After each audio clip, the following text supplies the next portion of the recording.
দুনিয়ার জীবনকে প্রাধান্য দেয়া যাবে না। ওয়ামা হাদিহিল হায়াতুদ দুনিয়া ইল্লা মাতাউল গুরুর, সম্পূর্ণ মরীচিকা। মরীচিকা দেখেছেন? দুনিয়ার জীবন যে কি জিনিস, যারা আল্লাহর পথে পরীক্ষার সম্মুখীন হয়েছে ওরা জানে। মানে কিচ্ছু না, মানে মুহূর্তে আল্লাহ পাক ইহকাল পরকালের ফয়সালা করে ফেলবে। আমরাও বুঝবো, এটা আমরা বুঝবো না এমন নয়। ইয়াং ছেলে রাস্তায় যাচ্ছে, বাইক নিয়ে খুব দাবরানি দিচ্ছে, আছে না? হঠাৎ অ্যাক্সিডেন্ট, ডেড, স্পট ডেড। এটা দুনিয়ার জীবনটা।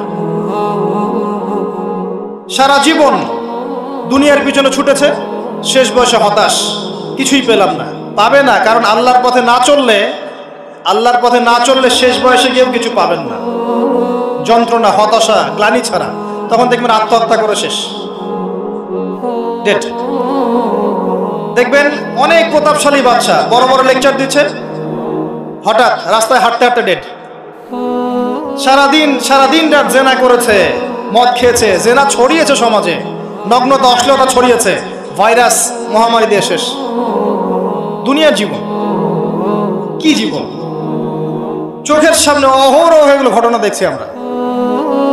যাচ্ছে খুব সাদা আহ্লাদ করে, বর বিয়ে করতে যাচ্ছে, কার অ্যাক্সিডেন্ট, শেষ, ডেড। কিছু সাহাবী তো এমনও ছিলেন, বদরের যুদ্ধ করতে এসেছেন, হাতের মধ্যে কিছু খেজুর আছে, খেজুর খাচ্ছেন, খোরমা খেজুর খাচ্ছেন। তখন নবী সাল্লাল্লাহু আলাইহি ওয়াসাল্লাম দাঁড়িয়ে ভাষণ দিচ্ছেন যে ওয়াসাবিকু ইলা মাগফিরাতিম মির রাব্বিকুম ওয়া জান্নাহ। ওই যে আয়াতটা আছে, তোমরা এগিয়ে চলো তোমাদের রবের ক্ষমার দিকে এবং জান্নাতের দিকে। আরদুহা কাআরদিস সামাই ওয়াল আরদ, যার প্রশস্ততা আসমান এবং জমিনের সমান।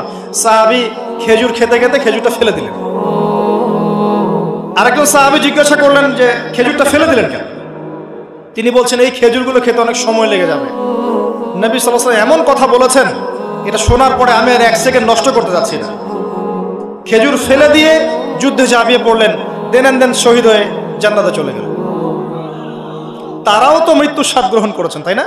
সুমাইয়া রাদিয়াল্লাহু আনহা, আবু জাহেল তাকে নির্যাতন করছে, তার লজ্জাস্থানে বর্ষা ঢুকিয়ে দিয়ে, চিন্তা করতে পারেন, লজ্জাস্থানে বর্ষা নিক্ষেপ করে হত্যা করলো। সুমাইয়া রাদিয়াল্লাহু আনহা দেখতে কালো বর্ণের, চেহারা সুন্দর নয়, হয়তোবা আপনার মতো সুন্দর নয়, জান্নাতে এখন হাসছে ইনশাআল্লাহ তাআলা।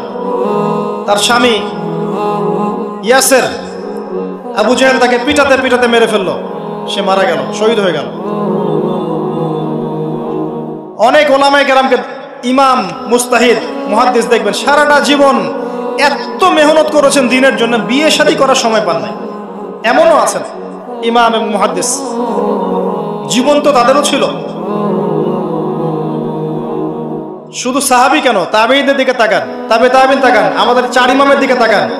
আবু হানিফা রাহিমাহুল্লাহ শেষ বয়সে জেলখানায়, কথিত আছে বিষ প্রয়োগে তাকে হত্যা করা হয়েছে।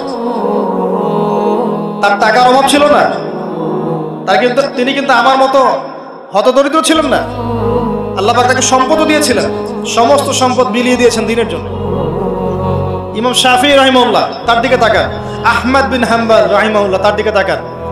তাকে পিটানো হচ্ছে আর বাগদাদের রাস্তায় ঘোরানো হচ্ছে, কারণ সমাজের মানুষ ফতোয়া দিয়েছে একটা, তিনি ফতোয়া দিয়েছেন আরেকটা।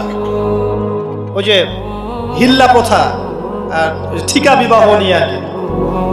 তিনি বলছেন ইলামু ইয়া আহলা বাগদাদ, হে বাগদাদের মানুষরা জেনে রাখো যে আমি কশ্চিনকালেও এই প্রথাকে জায়েজ করলাম না। তোমরা চিনে রাখো যে আমার নাম আহমদ। জীবন তাদেরও ছিল। ইমাম মালিক রাহিমাহুল্লাহ, তাকে এত মার দেয়া হয়েছিল, হাত বাঁধতে পারতেন না নামাজের মধ্যে, নামাজে হাত বাঁধতে পারতেন না।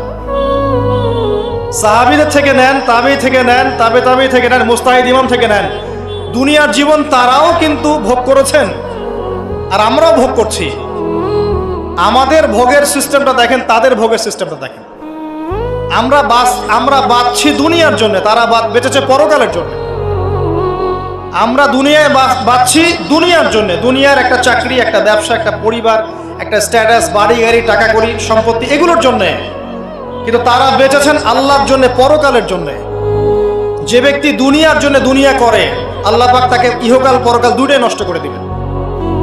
যে ব্যক্তি পরকালের জন্য দুনিয়া করবে আল্লাহ পাক তার দুনিয়া গুছিয়ে দিবেন, আখিরাতও গুছিয়ে দিবেন ইনশাআল্লাহ।